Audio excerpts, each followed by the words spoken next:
Hello, everyone. Welcome to Celsius 233, your go-to place for fiction book summaries. Today we will immerse ourselves in A Feast for Crows by George R.R. Martin.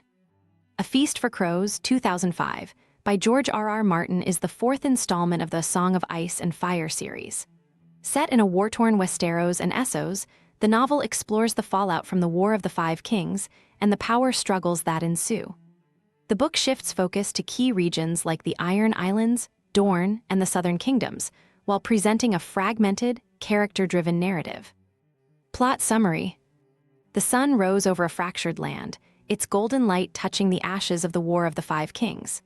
Westeros, scarred and weary, stood on the precipice of new conflicts, as old wounds festered and new ambitions sparked to life. In the halls of King's Landing, Cersei Lannister clung desperately to power. With her father, Tywin, dead and her son, Tommen, too young to rule, she saw enemies lurking in every shadow. She surrounded herself with sycophants and fools, dismissing wiser counsel as her paranoia deepened. Determined to crush her rivals, she empowered the faith militant, giving the church an army, even as she underestimated their thirst for control. Her machinations grew tangled in her own arrogance, leading her further into isolation and peril. To the west, Jaime Lannister journeyed to Riverrun, tasked with ending the siege of the Tully stronghold. Estranged from his sister, Jaime sought to forge a path independent of Cersei's shadow. The Riverlands lay in ruin, a landscape of burned villages and desolate fields.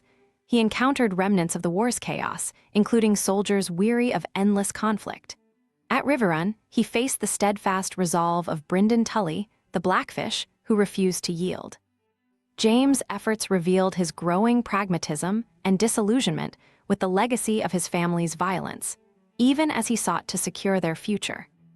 Across the narrow sea, Arya Stark stepped onto the cobbled streets of Braavos.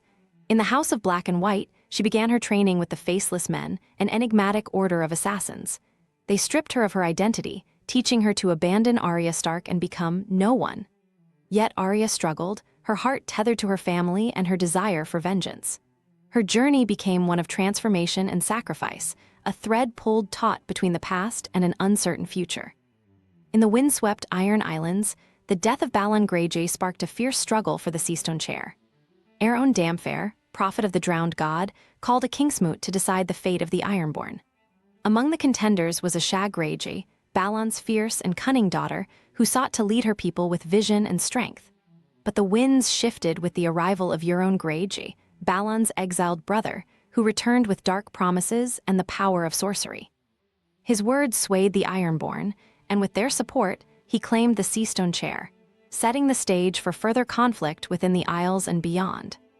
To the south, in the warm, sunlit realm of Dorne, vengeance brewed in the heart of Ellaria Sand and her daughters, the Sand Snakes. The death of Prince Oberyn at the hands of the Lannisters fueled their desire for retribution.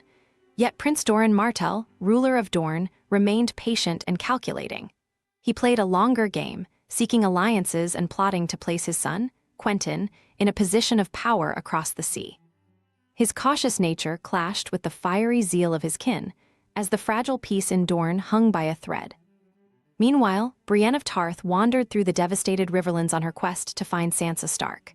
Her travels brought her into contact with the common folk, whose lives had been shattered by war. She faced danger at every turn, including encounters with ruthless bandits and the remnants of the Brotherhood without banners, now led by the vengeful Lady Stoneheart.